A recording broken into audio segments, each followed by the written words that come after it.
Somehow, my daughters fell in love with Formula One. I don't know how or why, but I'm not arguing. They may not know wheel, but does anyone?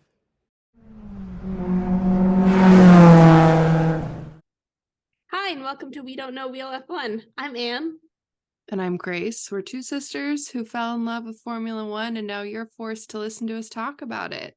Yeah, just a little late this week.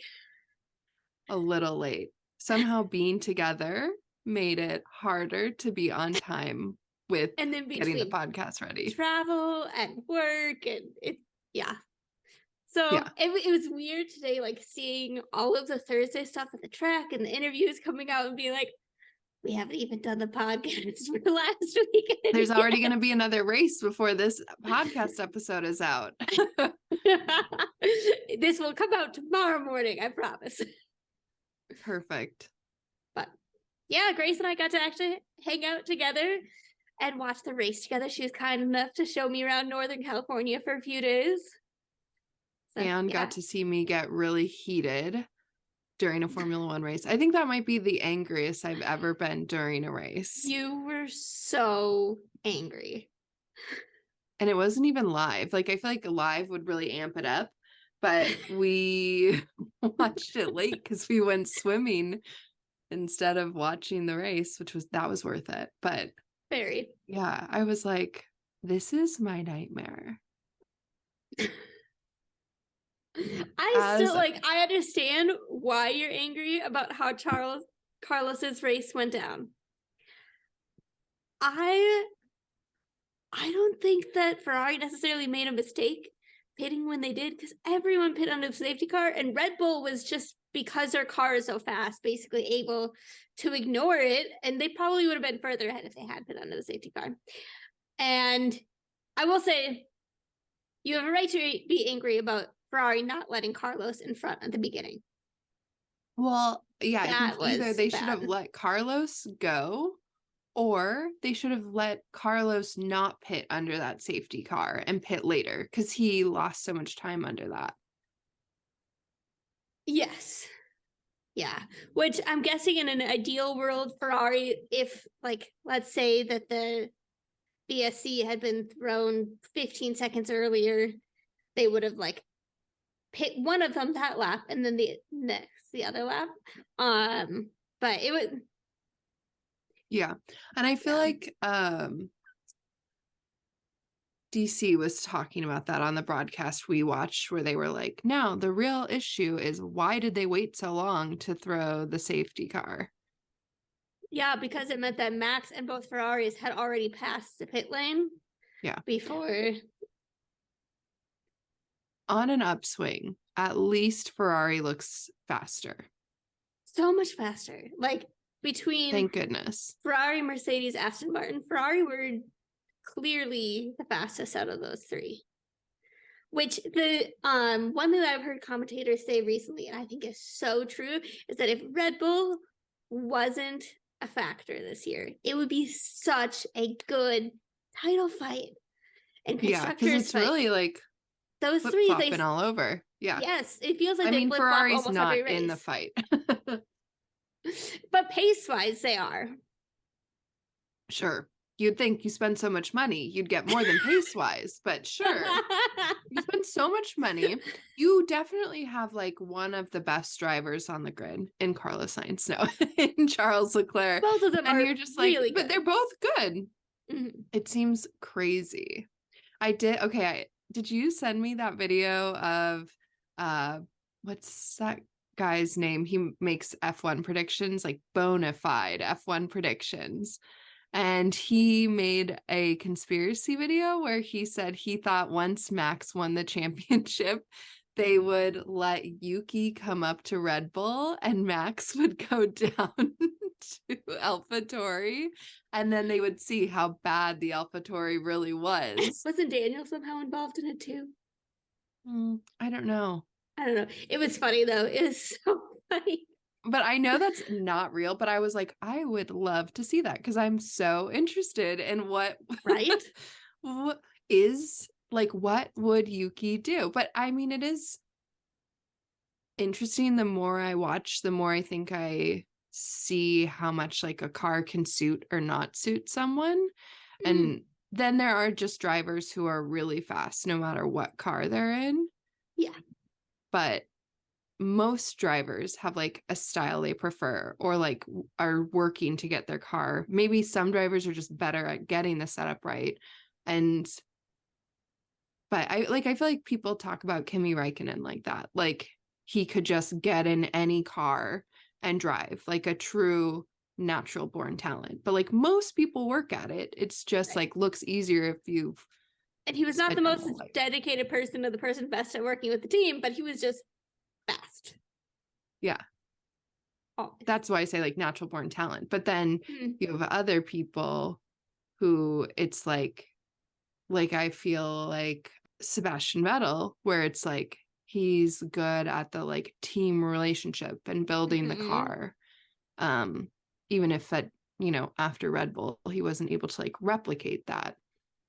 He was still like competitive in Ferrari. Very competitive. Before 2019, it was really like him fighting with Mercedes when he could. Yeah. And then Max kind of took that spot. But yeah, no, it is definitely interesting. But I think the Ferrari seems like a challenging car to drive this year.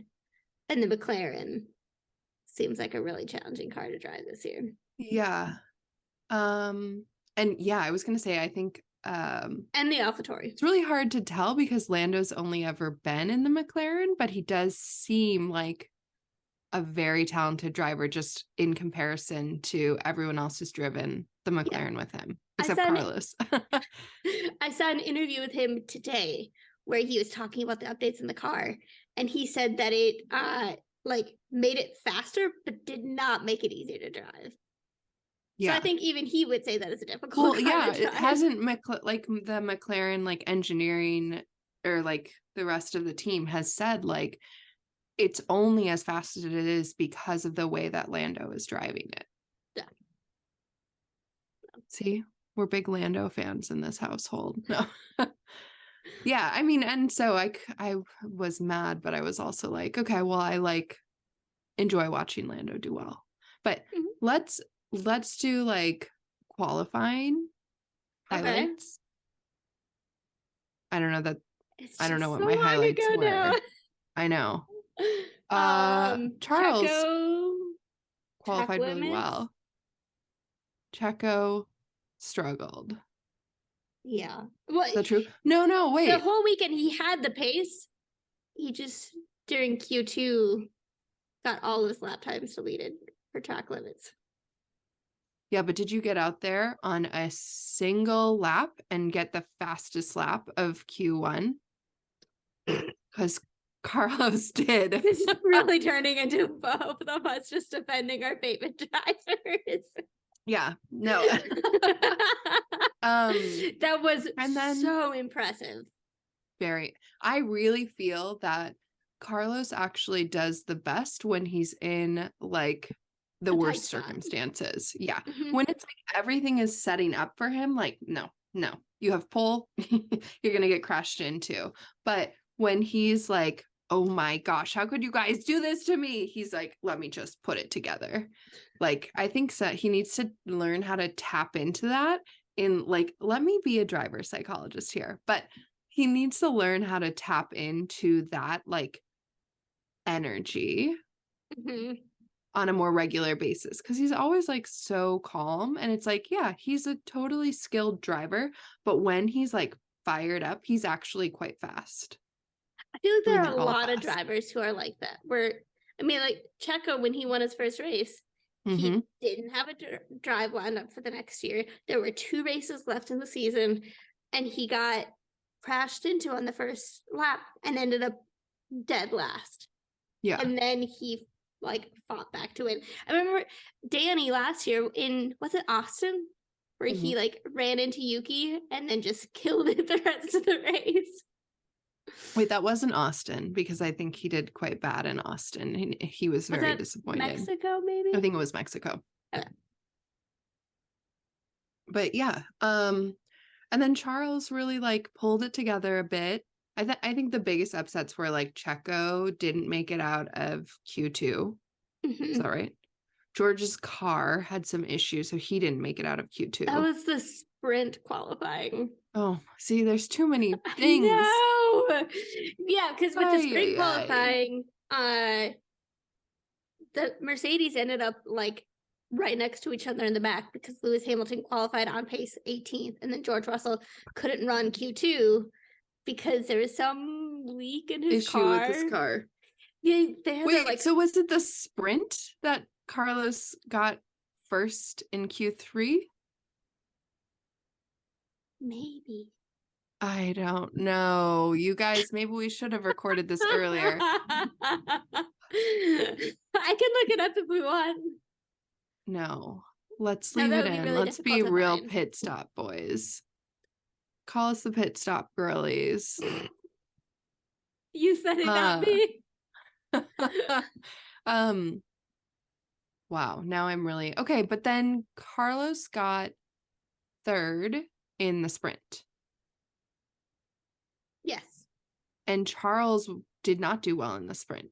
Charles had a terrible sprint. Well, he started from the pit lane or something crazy. No, he had a penalty. I don't think he started from the pit lane, but he got a penalty. He was like, I'll take my drive box penalty during the sprint. No. I'm joking. You can't do that. But yeah, Charles was kind of floundering around in the back. At the beginning of the sprint, Checo, Charles and the Haas are always competing with each other. But I mean, what I remember most from the sprint was the very beginning. Checo got in front, and then like he pushed Max off track, and then Max pushed him off track, and then ended up with Max taking the lead and Nico Hulkenberg using that to get in front of Checo.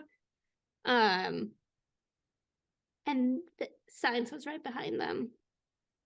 And then a lot of what happened in the rest of it was the track drying out. Some people took slick tires, like Nico and Alex.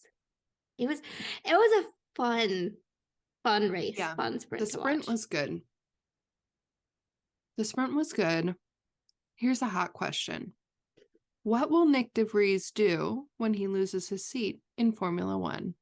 What's his job? What's he going to? Because I don't think he has like money. He had to take out a huge loan to be able to get into Formula 2. Yeah. Yeah. I don't know.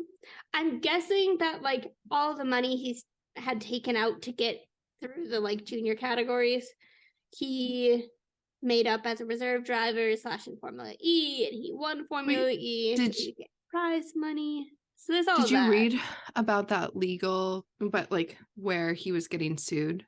Mm-hmm. Okay, because I think he won that case, and the like loan that he had taken out, they had said that he didn't have to pay back the loan if he didn't make it to Formula One by 2022. And he didn't make it. Yeah. I have no idea what Nick is gonna do. I mean, I think he'll become a banker.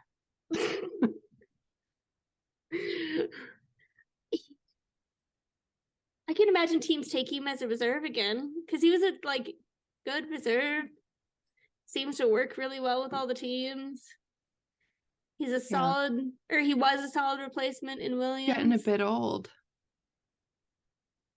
Yeah. I mean, there are other drivers that have been reserves for years and are like, in all likelihood, never going to get into Formula One. Yeah, we'll see. So, we'll I don't see. What about? I don't think he will stay within the Red Bull family, though. No. Should have taken Carlos's advice. That's my joke about how I think Carlos told Lando not to go to Red Bull. I don't remember that story, but I believe it. I think it's true.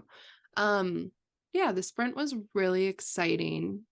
The like rain and drying, that's a good vibe on the track. And then the race, yeah, it was just very difficult to digest. I don't know. Come on, Ferrari, get it together. This was the most like angry Ferrari fan I've ever been, where I was just like, what are they doing?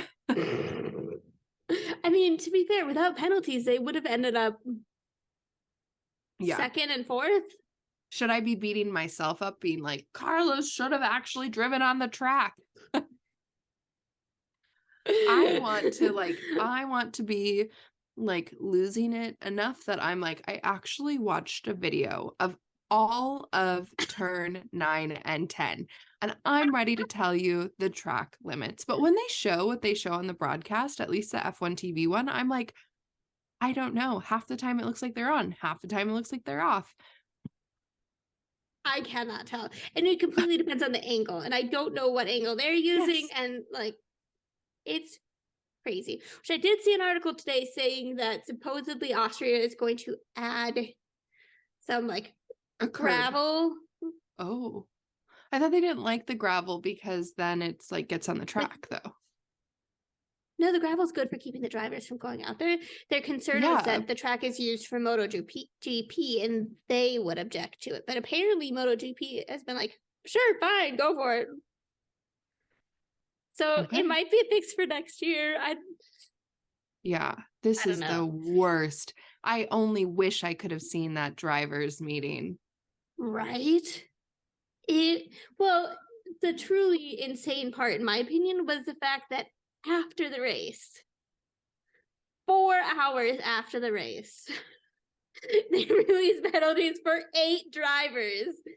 And Esteban's was 30 seconds of penalties. I know that video of Esteban at the end of the race where he's like, but we didn't get to any. And his like, what's the name of that person? The race engineer. The race engineer was like, yeah, wonderful job. Just like, yeah. The drivers' reactions online were quite funny. Yeah, people were, but it, you know what? We've got to hand it to Daddy Stroll with all his money, getting his lawyers to work. You would think Ferrari could afford the best lawyers in the land, but no. I read somewhere today that Aston Martin didn't lodge their complaint until they went through and like triple checked. Yeah. Are we? They want to make sure their team. Yep. Do you think that was Alonso's plan from the jump? And he was like, I may not go, like, I'm not going to be as competitive in this race. I know I don't like this track, but I will stay within track limits and I will get everyone else penalties. Well, do you think it was his plan to do it after the race too? Because he was like, there were several other drivers who were actively on the radio during the race, especially Lewis Hamilton, who were saying like, this person's going off, this person's going off, this person's going off. And I don't remember hearing that from Fernando. There's absolutely no way they can like really, really tell. Oh, no. Definitely not. But it was hilarious hearing them try. Yeah. No. I mean, that's smart. That's like, if you get a penalty during the race, or if you get a black and white flag during the race, you can change your behavior. You're Esteban Ocon. You think you've been in the race limits the entire race, and then you get 30 seconds worth of penalties. Like, I feel for him, and I don't even like him, but I feel really bad for him. He's not one of the drivers that I see a lot of stuff from online, so I feel like I haven't really seen much of a reaction from him. But maybe he's just so angry that he's not letting himself say anything. He's beating up the stewards. I mean, truly, the stewards need a better solution than this. Well, okay. Also, what did Carlos do on social media? Wasn't he like, oh, great job, guys? I think he might have just like a clappy hands emoji. I was like, I don't even think I understand what this means. I'm not in the know. I assume this is like, you've done something disagreeable to me. Watching Alex and I think it was Alex and Logan. It was like the Williams boys together being interviewed after the race on one of the post-race shows. Mhm. The way that Alex described how they would, like, the drivers would be told 15 laps after their first infraction that they had an infraction, where he said like he got notified on like lap 20, and so then lap 21 he's like, oh, I'm gonna be really safe, and then lap 21 they said, oh, that's your second warning, and then the same thing on the next lap and the next lap, because it all happened 17 laps earlier, which is that I think is the part that's really crazy and that the stewards have to work on. But again, this like how there's no consistency with the stewards. Yeah, and you have to wonder how much too becomes like when you think you're in track limits, then you get a warning that's completely unrelated to you when you actually crossed, and so then you're trying to adjust something that you're like, is it this? Right, the track warnings are not even helpful to the driver, or the warnings from the stewards are not even helpful to drivers when they're actually behind. Like the opposite, because you think you'd be like, oh, I must have gone up here, and then you change that and it's like, no. No, not that.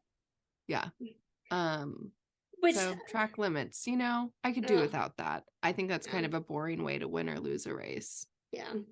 Well, I mean, like I heard some commentators also saying like this is on the drivers, where like they could easily drive within track limits, but they all have like they're all wired to drive on the edge. Well, yeah, is it on the drivers? Because it's like that's their job, to drive as fast as they can. Right. Yeah. That's literally their job, guys. Yeah. Anyways. Silverstone should hopefully not have this issue. Yeah. I liked the way that like the Red Bull ring is like out in the countryside, and you have to like go out there and camp and rough it, and it looked fun. I feel like the track feels fun and different compared to a lot of other tracks because it's so short and there's so few corners, and it's just like fast. It's fun. Yeah, it looked quite fun. I feel like if it was a more interesting race, we would feel like we had more to say about it today. Oh, wait. Okay, here's some hot takes on Max Verstappen. He officially ended his like number of laps led record. So what, he's like led the third most laps or something? I don't know that stat. All I know is that it went from when he took the lead in Miami until this past weekend. Incredible. I can't fault him for that. That is incredible. Legit impressive. And okay, so and he lost it to Charles. Let's go Ferrari. Thank goodness. And then, my favorite part of the race probably was him. No, my favorite part of the race was Checo and Carlos like racing. That was hot. You should go watch the like Thursday press conference from today, because one of the questions that Checo gets asked in his like initial set of questions is if he's planning on intimidating anybody this week. What does he say? He mostly just laughs and says, well, definitely not Carlos. He's really intimidating me. I love it. It was a good press conference. The other funny thing that happened is he was sitting right next to Lance, and since Checo was sick last weekend, at one point when Checo was talking, Lance looked over at him and was like, are you still sick? And Checo was like, no, you're fine to sit by me now. Yeah. It was cute. But my second favorite moment that I was really hoping all chaos would break loose for was when Max was like, I want to pit for softs for the fastest lap. And I was just like, I hope your tire gets stuck. It would have been an epic way for his win streak to end. Incredible. Yeah. Really crazy. Yeah. But no, I would have loved that. I personally thought that it was an enjoyable race. There was like lots of overtaking, different strategies. Checo working his way up through the field was impressive. That fight with Carlos, so good, Breaking my heart. amazing. I know. Yeah. And then people being like, Carlos held off Max for a lap. Impressive. I was like, what is happening, people? Carlos's fight with Checo was impressive, not with Max. No. I won't stand for this. And I mean, arguably, Checo's pace was not far off of Max's. It was just because he had to start 15th and work his way through the field. He ended up much further behind. So the fact that even with that, Carlos was able to keep him behind was so impressive. And it felt like a testament to the relationship that those two have, where they feel confident, like risking things a little bit and knowing that the other one is not going to do something stupid. We're talking about Max and Checo? Carlos and Checo. Oh. I was like, I didn't really get that part. But yeah, no, they had some nice racing. It was interesting to see that Max and Checo debrief after the sprint. It did not seem like they were like yelling or heated, but it was like serious. It was serious business.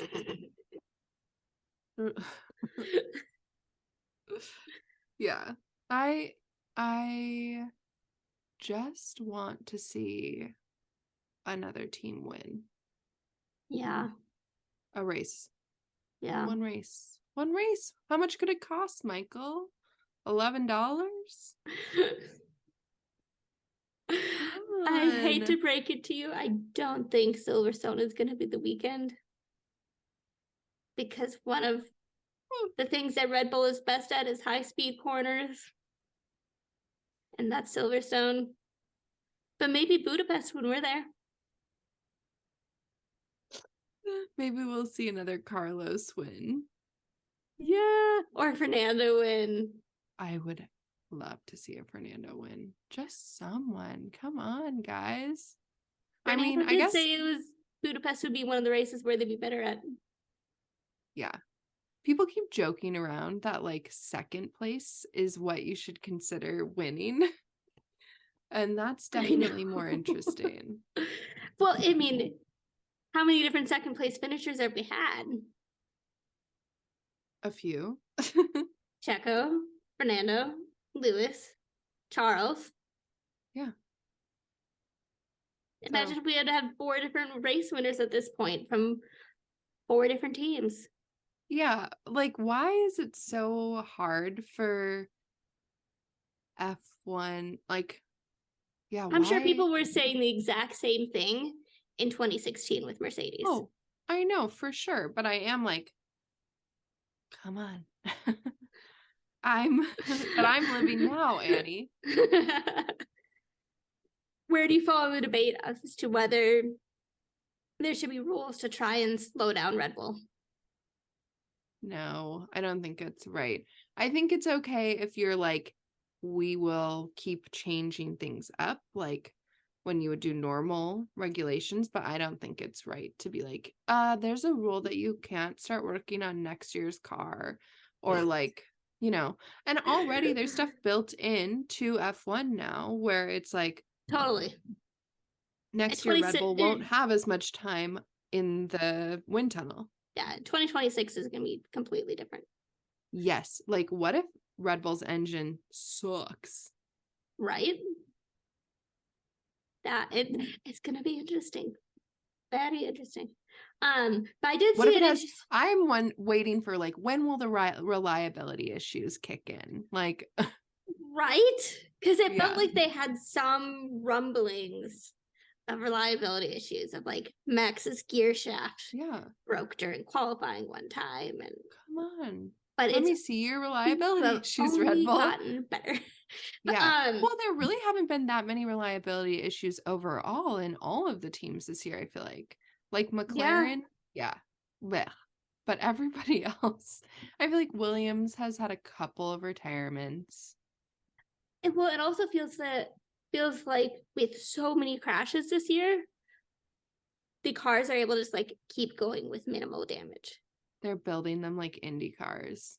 I do wonder, like, I'm like, does Fernando come into a team and he's like, you're gonna make this car like a tank for me? I'm gonna drive away from any incident. I'm gonna become airborne and I'll keep going. I'm gonna lose all 3 tires, but keep going on the 4th. Yeah. Yeah. I don't know. Which Did you see any hot fashion this week?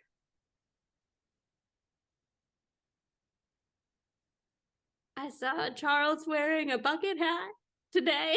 That's from next week. Yeah. I didn't really remember any hot fashion either myself. No. Too much orange for my liking. So much orange. Should we be bringing orange shirts to Hungary? No. I wish Daniel was still in F1 if just for like seeing more Daniel merch in the stands. Like I want to see a bunch of people in the stands in like lavender t-shirts. I'm sure we're still gonna see Daniel merch. I know, but it's not the same as like when it's so full up in the stands that it's just like literally makes a little block of color. Yeah, that is cool. Super. Just saying. Yeah. Okay. Well, Silverstone should be fun. Usually an exciting race. Yeah. We get some Lando love. We get some Hamilton love. We get Russell. Who's Russell? I don't even know that guy. Oh. Yeah, but we'll get some good excitement, I feel like. Yeah. Should definitely be a fun race. It might be rain again. That would definitely be exciting. Yeah. It's supposed to, if you're in the UK, it should rain. Okay, how about this as a trip idea? We go to Glastonbury Music Festival and then we go to Silverstone second. You know, really like do a You see UK... how expensive Silverstone tickets are in that video I showed you? Yeah. But it's nothing compared to the US. Like it's literally nothing. Oh my gosh. How are the US races 3 of the most expensive on the entire boring calendar? Except Austin.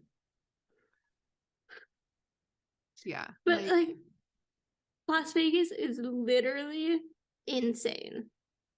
Yeah, it's really like they're celebrity races and I hate it. Yeah. Especially like they're celebrity races. I'm not going to do too much service to this, but I will just say like it is much more it's very expensive for Americans to travel to Europe, whereas like if you live in a European country, it's very inexpensive to travel to other European countries. Right. The Mexican Grand Prix is also quite expensive and not really like a race you could get to by land for Americans and not cheaply. That was a race I was surprised how expensive it was. Mm-hmm. Yeah. Oh. So IDK, dude. IDK. It's crappy. Like just make an accessible race. I guess like IndyCar must be just like, this is amazing because people get into F1 and are like, I could never afford a Formula One race, but I could go to IndyCar. Exactly. I mean, It's Mom, synergy. Dad, and I we're gonna get tickets to go to IndyCar, and then it's Jamie's wedding. Yeah. But. So, yeah.